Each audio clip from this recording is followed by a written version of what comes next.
Hello दोस्तों, star classes में आप सभी का स्वागत है। आज हम लोग इस वीडियो में किसी भी संख्या का हम स्क्वायर रूट कैसे फाइंड आउट करेंगे, इनके लिए हम एक बेहतरीन ट्रिक लेके आए हैं। जी हाँ, एक बेहतरीन ट्रिक जिसके द्वारा आप किसी भी संख्या का हम स्क्वायर रूट फाइंड कर सकते हैं, वह भी सेकेंडों में। जी हाँ, सेकंडों में ही आप आंसर दे सकते हैं। इसके लिए आप देख सकते हैं कि हमने कुछ लिखा हुआ है पहले से 1 से लेकर के 20 तक हमने क्या लिखा है, स्क्वायर लिखा है। 1 से लेकर के 20 तक के जो नंबर है उनका हमने क्या लिखा है, स्क्वायर लिखा है। और यहाँ देखिएगा क्वेश्चन का यूनिट डिजिट, आंसर का यूनिट डिजिट, ये सब चीज़ें लिखा है। इनका क्या रोल है इस ट्रिक में, आइए हम एक एग्जाम्पल की मदद से समझने का प्रयास करते हैं। चलिए, हमारे पास कुछ इस प्रकार से डिजिट लिखे हैं, 77 है, 44 है, 77 और 44 है, और हमसे पूछा जा रहा है कि इसका स्क्वायर रूट फाइंड करिए।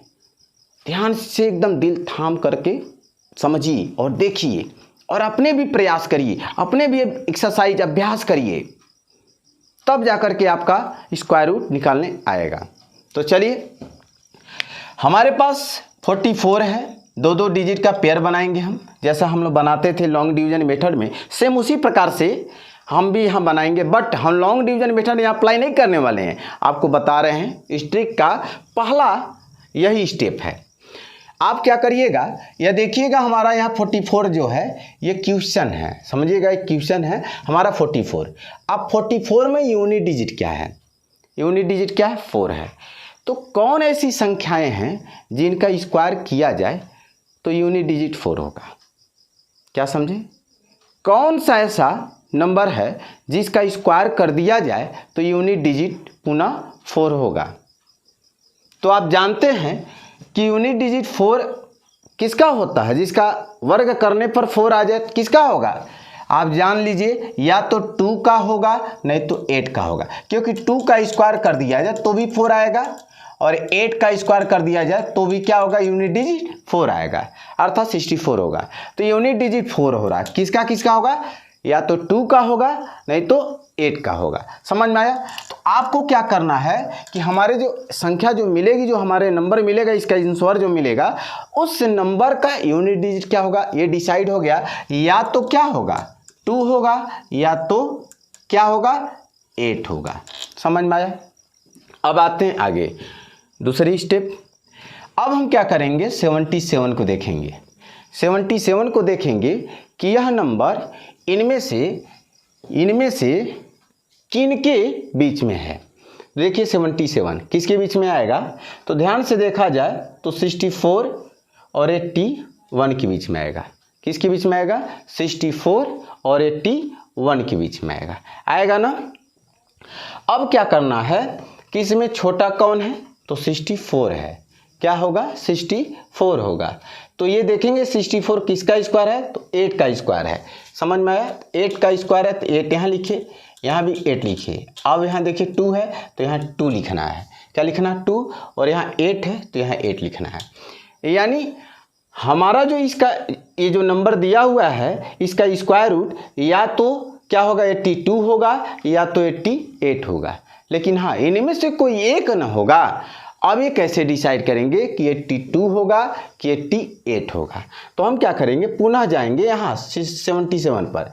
ये 77 देखेंगे कि 77 इनमें से किन के करीब है, 77 किसके करीब है? तो ध्यान से देखिए, तो ये जो 77 है वह 81 के करीब है, यानी 64 छोटा नंबर है और 81 बड़ा नंबर है, यानी बड़े नंबर के करीब है। जब बड़े नंबर के करीब है तो हमारा जो आंसर यहाँ होगा वो बड़ा होगा।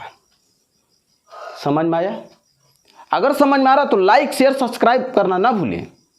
अगर हम आपके लिए इतना मेहनत कर रहे हैं तो आपका भी यह फर्ज होता है कि आप लाइक करें, शेयर करें, सब्सक्राइब करें, ताकि अन्य लोग भी इसका लाभ उठाएं। शेयर करेंगे तो आपके मित्र भी इसको देखेंगे, उनको भी लाभ मिलेगा इस वीडियो का। तो चलिए एक और एग्जाम्पल करते हैं ताकि और बढ़िया से आपको समझ में आ जाए कि किस प्रकार से किसी भी संख्या का हम क्या कर सकते हैं, स्क्वायर रूट फाइंड कर सकते हैं। चलिए एक और एग्जांपल हम लेते हैं। 7921 हमारे पास है और हमसे पूछा जा रहा है कि इसका स्क्वायर रूट फाइंड करिए। तो हम फाइंड कैसे करेंगे, फिर हम वही काम करेंगे। कौन सा काम करना है, आपको बताए हैं कि पहले 2 डिजिट का एक एक पेयर बनाइए, बना लिए। अब देखेंगे कि हमारे क्वेश्चन का यूनिट डिजिट है क्या। तो हमारे क्वेश्चन का जो यूनिट डिजिट है ये 1 है। क्या है, 1 है। अब आपको देखना है कि 1 अगर है तो हमारे आंसर का जो यूनिट डिजिट होगा या तो 1 होगा या तो 9 होगा। अब ये कैसे होगा, तो हमने बताया था कि आपको एक ऐसा नंबर ढूंढना है जिसका स्क्वायर करने पर यूनिट डिजिट 1 आए। तो हम जानते हैं या तो 1 का होगा नहीं तो 9 का होगा, यानी हमारा जो आंसर का यूनिट डिजिट होगा या तो 1 होगा नहीं तो क्या होगा, 9 होगा। अब हमें क्या करना है, अब आगे का जो नंबर है ये यानी 79 जो लिखा है इसके विषय में हम देखेंगे। अब देखेंगे कि ये जो 79 है ये किसके करीब है। ये 79 देखना है कि इन नंबरों के किसके बीच में है ये 79। तो ध्यान से देखिए, ये 79 किसके बीच में करीब बीच में आएगा, तो 64 और 81 के बीच में आएगा। किसके बीच में, 64 और 81 के बीच में आएगा। ठीक है, अब आपको देखना है इसमें छोटा कौन है, 64। तो ये किसका स्क्वायर, 8 का, यानी हमारे आंसर का जो दहाई का जो अंक होगा वो क्या होगा, 8 होगा। ये हमारा फिक्स हो गया। और यूनिट डिजिट क्या होगा, 1 होगा या तो 9 होगा। अब इनमें से कोई एक ही हमारा आंसर होगा। अब वो कैसे डिसाइड करेंगे, फिर देखेंगे कि 79 किसके करीब है, किसके बहुत करीब है। तो किसके करीब है 79, तो देखा जाए तो ये 81 के करीब है। 81 क्या है, बड़ी वाली संख्या है और 64 छोटी वाली है। तो बड़ी वाली संख्या के करीब है, इसलिए हमारा जो आंसर होगा 89 होगा। समझ में आया। चलिए एक और एग्जाम्पल करते हैं ताकि और बढ़िया से आपको समझ में आ जाए। लेते हैं अगला क्वेश्चन। जैसे हमारे पास 67 और 24 लिखा है और हमसे पूछा जा रहा है कि इसका स्क्वायर रूट फाइंड करिए। तो टेंशन लेना नहीं है, ठीक है, दिल थाम के बैठिए। कहा गया है कि मुश्किलें दिल के इरादों को आजमाती हैं, मुश्किलें दिल के इरादों को आजमाती हैं, सपनों के पर्दों को निगाहों से हटाती हैं। हौसला मत हारो ऐ मेरे दोस्तों, क्योंकि ठोकर ही इंसान को चलना सिखाती है, क्योंकि ठोकर ही इंसान को चलना सिखाती है। ठीक है, तो वही बात है, आप टेंशन न लीजिए। ठीक है, 2-2 नंबर का आप क्या करिए, जोड़ा बनाइए। जोड़ा बना लिए। अब आपको देखना है हमारे क्वेश्चन का यूनिट डिजिट क्या है, 4 है। तो 4 है तो किसके टेबल में आता है, आप जानते हैं किसके स्क्वायर में आता है, या तो 2 के स्क्वायर में आएगा नहीं तो 8 का स्क्वायर में। अब आगे क्या करना है, ये देखेंगे कि 67 किसके करीब है। 67 किसके करीब है, तो 67 किसके करीब नहीं है, आप देखेंगे 67 किसके बीच में है। सॉरी भाई, ये देखना है कि 67 किसके बीच में है। तो ध्यान से देखा जाए तो 64 और 81 के बीच में है, 64 और 81 के बीच में। अब इसमें छोटा कौन है, तो आप देखेंगे 64 है और किसका स्क्वायर है, 8 का स्क्वायर है। ठीक है, तो हमारा जो आंसर का जो 10th डिजिट होगा अर्थात जो दहाई का अंक होगा वो क्या होगा, 8 होगा।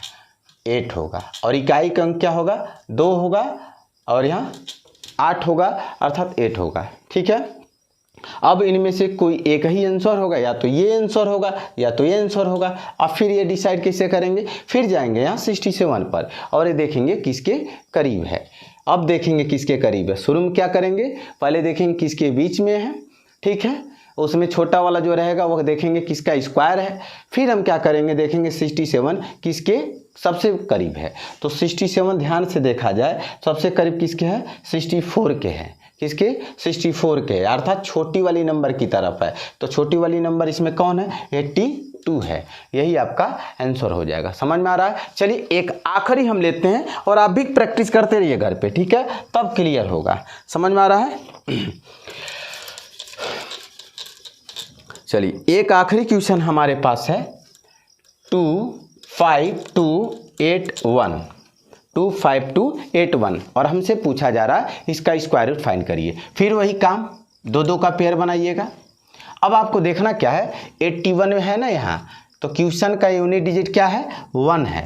क्वेश्चन का यूनिट डिजिट 1 है तो हमारे आंसर का यूनिट डिजिट क्या होगा, या तो 1 होगा नहीं तो 9 होगा। देख लीजिए, ठीक है। अब फिर आगे आएंगे, अब देखेंगे यह कि 252 इनमें से किस संख्या के बीच में है, इनमें से किस संख्या के बीच में 252, तो ध्यान से देखते जाइए। यहाँ 252 किसके बीच में आएगा, 252, तो देखिएगा 252 हमारा 225 और 256 के बीच में आएगा, 225 और 256 के बीच में आएगा, ठीक है। चलिए अब इसमें सबसे छोटा कौन है, तो 225 है, तो आप क्या करेंगे 15 यानी 15 का स्क्वायर है 15 लिख दिए, ठीक है। और यहाँ क्या 1 है, तो यहाँ 1 लिखिए, यहाँ 9 है तो 9 लिख लीजिए। अब इनमें से कोई एक आंसर होगा। अब देखेंगे कि ये 252 किसके करीब है, सबसे करीब किसके, 252, तो देखिएगा हमारे किसके करीब है, तो 256 के करीब है, अर्थात ये बड़ी वाली नंबर है और 225 छोटे वाली नंबर है। तो बड़ी वाली नंबर के करीब है यानी 256 के करीब है, तो इसमें बड़ी वाली नंबर कौन है, 159 है, 159 है। यही आपका क्या होगा, आंसर होगा, ठीक है। हमें उम्मीद है कि आपको समझ में आया होगा। आपसे रिक्वेस्ट एक बार और है कि अगर आप हमारे चैनल को सब्सक्राइब नहीं किए हैं तो आप सब्सक्राइब जरूर करें और साथ में बेल आइकन घंटी को प्रेस करें, ताकि जब भी मैं नया वीडियो अपलोड करूं तो उसकी नोटिफिकेशन सबसे पहले आपको मिले, ठीक है। साथ में आप अपने मित्रों को जरूर शेयर करें, ठीक है। तो चलिए चलते हैं। जय हिंद, जय भारत।